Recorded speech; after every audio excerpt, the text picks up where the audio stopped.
One of my favorite rites of spring is heading out to toss the ball around.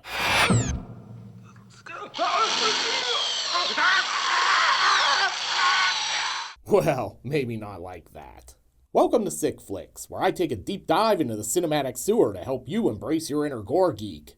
I'm Mike Bracken, aka the Horror Geek, and today we're looking at Don Coscarelli's cult classic, Phantasm. Released in 1979, Coscarelli's debut feature is an atmospheric chiller featuring a nightmare-like narrative, some wonderful cinematography, and an iconic performance from Angus Scrimm as the villainous tall man. While the series spans 5 films in total, it's the first one that really stands out and sets the tone for everything to come.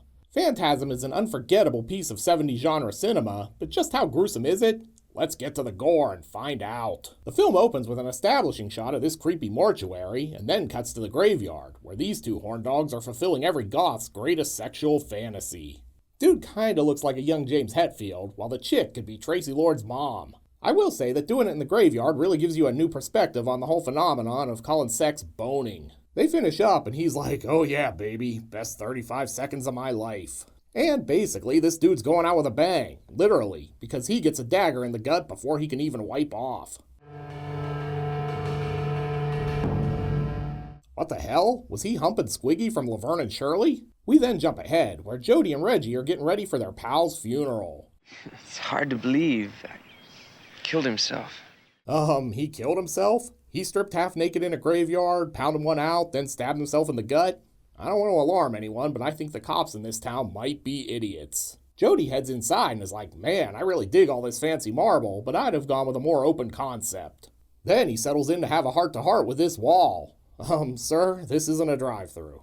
Meanwhile, this kid's dirt biking in for the festivities. Hey, get off our lawn. Damn kids. Nothing says respect for the dead like doing wheelies on their graves.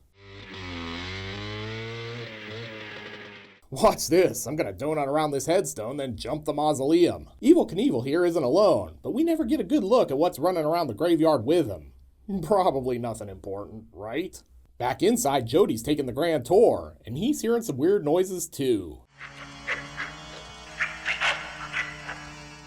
He heads off to investigate and Scooby-Doo's his way right into this jump scare. The funeral is about to begin, sir.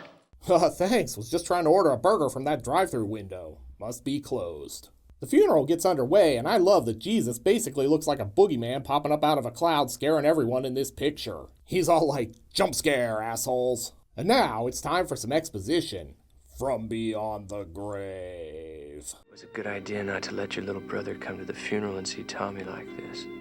Yeah, after Mom and Dad's funeral, he had nightmares for weeks. Back outside, Mike's peeping on the funeral. Okay, sure. This kid might be a serial killer in the making. Jody and Reggie decide to bounce, but Mike's still out here peeping from the bushes. Only this time, his voyeuristic tendencies are rewarded when he watches Angus Scrimm basically powerlift this casket.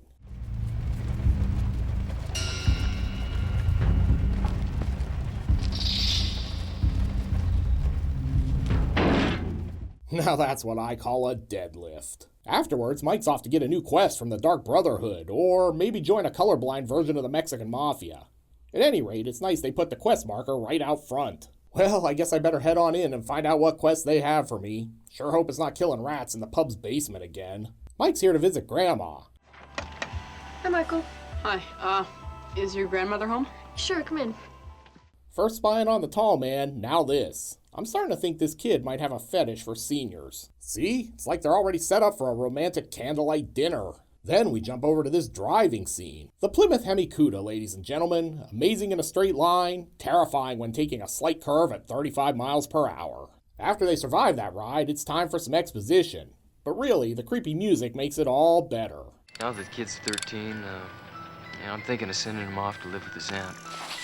But I'll tell you, he sure ain't gonna like it.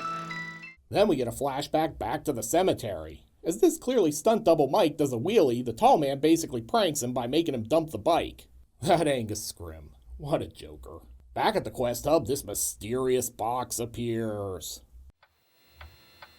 Wow, how'd you do that? Well, it's really a simple visual effect, if we're being honest. They tell him there's a prize in the box, but little does he know, it's a dick. Mike gets his hand stuck and fails the test. Nice work. We were going to send you to save the world, but I guess it's back to killing rats in the pub basement for you. Then he leaves and Grandma's like, Jesus, what a rube this kid is.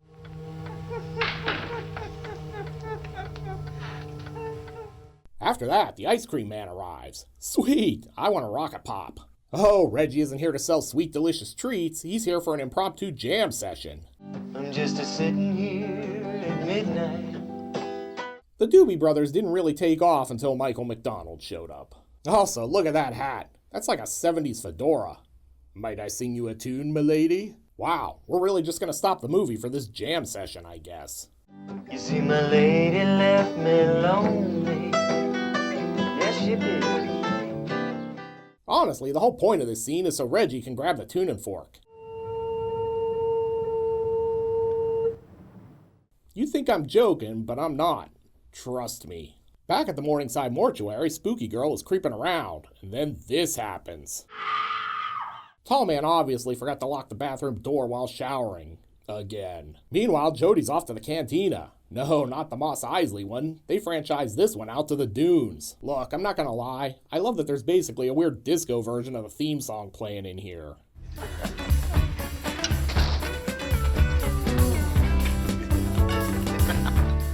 If you're wondering where Mike is, don't worry. He's outside peeping. I hope Jody cracked the window in the CUDA for him at least. Don't look now, but Jody's putting the moves on Tracy Lord's mom. They're gonna do it in the cemetery, and man, is there nowhere else to screw in this town? But they've got an audience. So, what's the only thing to do in this town? You know, make crappy music, drink at the cantina, and bone in the cemetery. Mike, who's once again being a creepy peeper, is back here enjoying the show. But he's not alone.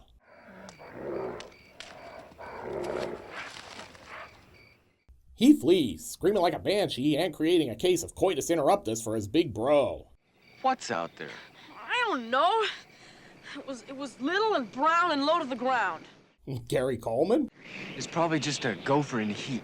What you talk about, Willis? Man, my Gary Coleman sucks. So, you may be realizing the Phantasm isn't really worried about things like plot or making sense. But man, does it pack in the atmosphere.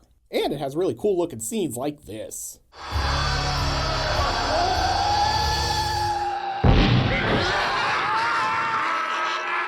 We jump to the next day where Mike spots the tall man out and about. Hey man, what are you up to? Oh, just chilling like a villain. Later that night, Mike's accosted by the strange monsters who trap him under the car. Only Jody's not buying it. Damn, look, I know you're not gonna believe this, but these things were here, right in the garage, and they were gonna get me. Oh, give me a break, would ya? Since Jody's not buying what Mike's selling, he decides to take matters into his own hands. Man, I told you all that peeping was gonna escalate to murder. Oh wait, he's just gonna go check out the mortuary. He makes his way to the coffin showroom, but has to hide once Torgo shows up.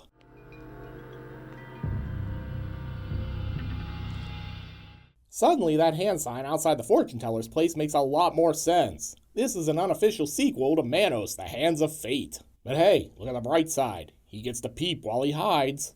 I'm just gonna climb in here and take a nap. Oh, hey boss. With the coast clear, Mike heads out, but runs right into this flying silver ball.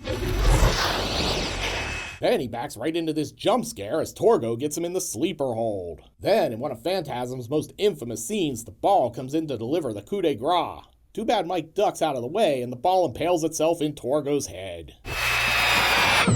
After that, it gives him a homemade lobotomy while also serving up fresh Bloody Marys out the other end.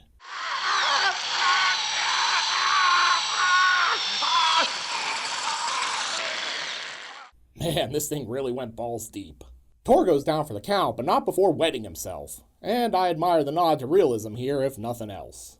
If things weren't already bad enough, then the tall man shows up. Mike locks himself in a room and then lops off the dude's fingers. And it looks like he's recently had a transfusion of Grey Poupon. Mike does what any normal sane person would do, meaning he grabs a finger and shoves it in his pocket. But he's not out of the woods yet. There's a gaggle of bloodthirsty Jawas on his tail. I often wonder how Coscarelli didn't get sued for this. The Jawas are like, hey man, stick around, we want to sell you some droids. But Mike shimmies out of there minus one shoe. We then jump to the next morning, and don't look now, but Jody's about to fall for the old dick in a box trick too. He sees the finger and is all like, okay, you've made your point. Then they head inside to discuss it all further. Well, I can't figure this thing out. But I do know one thing. Something weird is going on up there. No shit. What gave it away? The disembodied finger soaking in French's finest mustard, perhaps? Mike heads upstairs to grab the finger, but it's mutated into this fly. Because, sure, that totally makes sense. Don't worry though, it's just a wannabe hairdresser and it's gonna help Mike style those luscious locks. Just sit still, I'm gonna give you a buzz cut. Then it's time for another installment of great moments in horror film acting.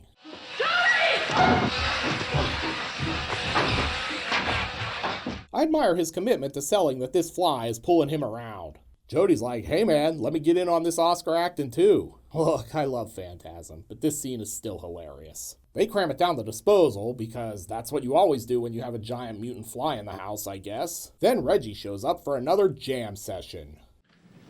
Hi guys.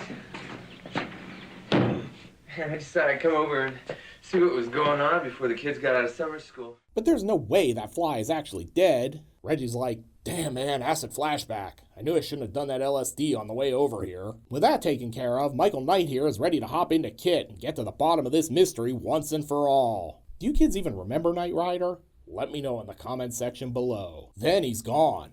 Let's just hold on this shot. Hold it. Hold it. Hold it. And done. Jody climbs in through that same broken window because, of course, no one fixed it. Then he solid snakes his way right into this jump scare. Man, who knew Jawas were so aggressive? But you know what they say, hokey religions and ancient weapons are no match for a good blaster at your side, kid. I think this is one time we can all agree that Han definitely shot first. And second. And third and fourth. Jody flees, but look out, these Jawas can drive. Then he nearly gets run down by Christine. Oh wait, it's just Mike and the Cuda. Oh, here it comes. Okay, I want to point out the hilarity of the fact that they're driving a Cuda and are worried about being chased by a friggin' hearse. I mean, the 1971 Cuda had like 425 horsepower, which made it essentially a rocket on wheels by 1979 standards. No way that hearse keeps up. But they let the hearse catch up so Jody can let out some of his pent-up road rage. I'll teach you to tailgate. Look, this is pretty much live footage of me on my daily commute.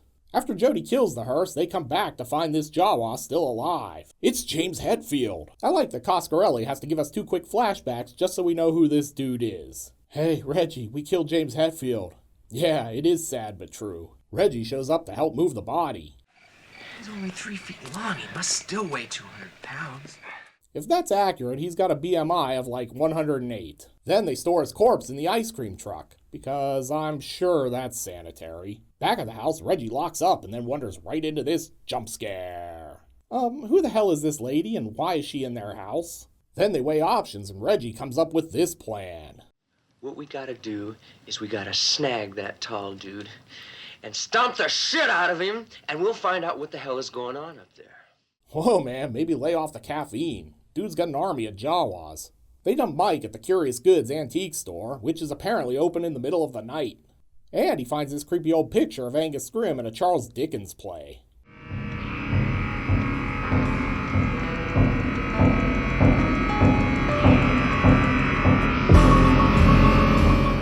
Back at the house, Jody's totally getting high and thinking deep thoughts. Bro, who closes the bus door after the bus driver gets off? On the way home, Mike finds Reggie's wrecked ice cream truck. Damn it, the corpsicles are ruined. They're about to hightail it out of there, but then the Jawas attack.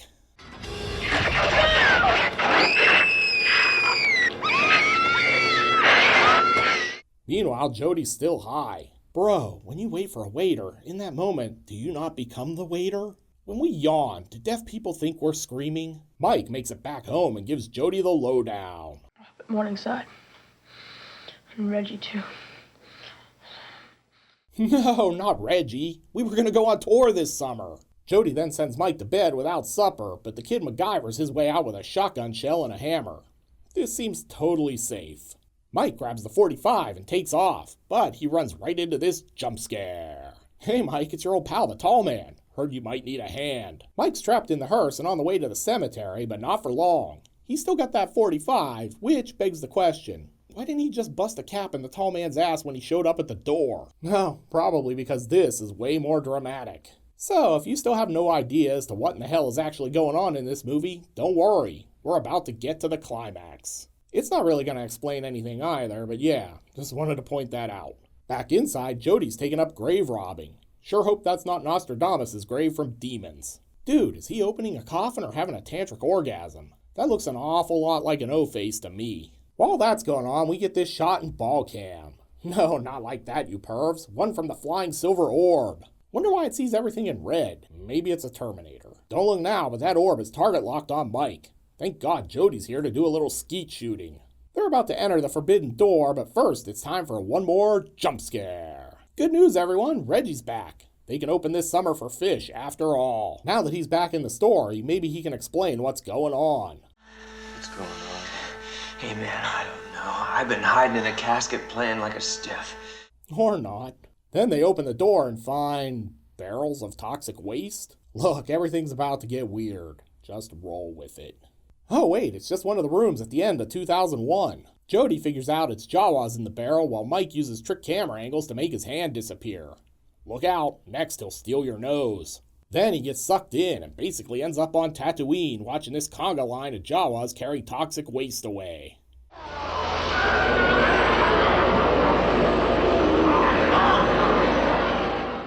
Jody and Reggie yank him back just so he could deliver some exposition from the other side.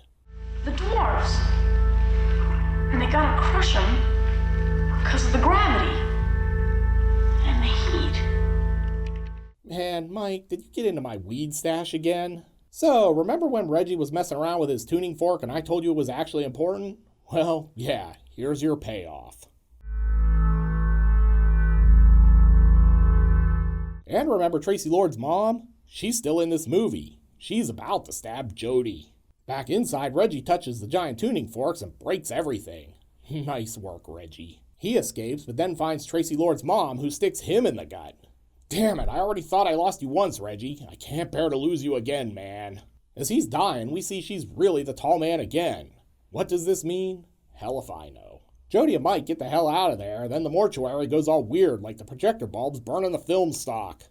Well, that seems like it all went great. Time for plan B. There's an old mine shaft, 1,000 feet straight down. Just gotta figure out a way to get him up there. Yeah, this sounds like a real bang-up plan. Dump him down an abandoned mine shaft.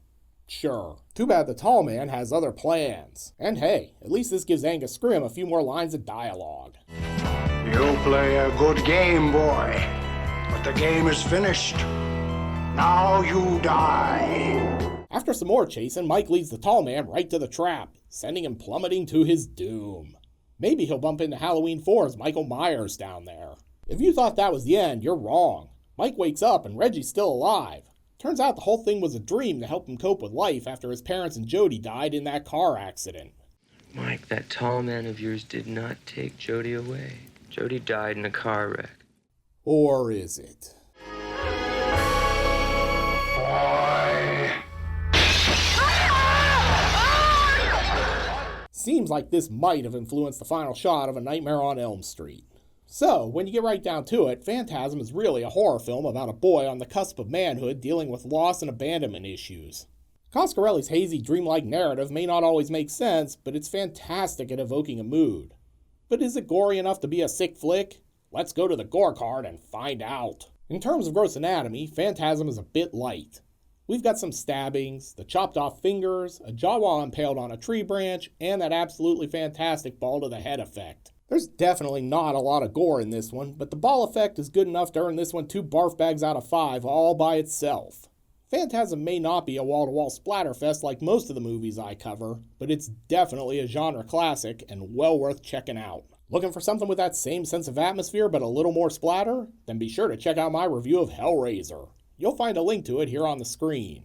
I'll meet you over there. Until next time, I'm Mike Bracken, aka The Horror Geek, bringing you all the splatter that matters.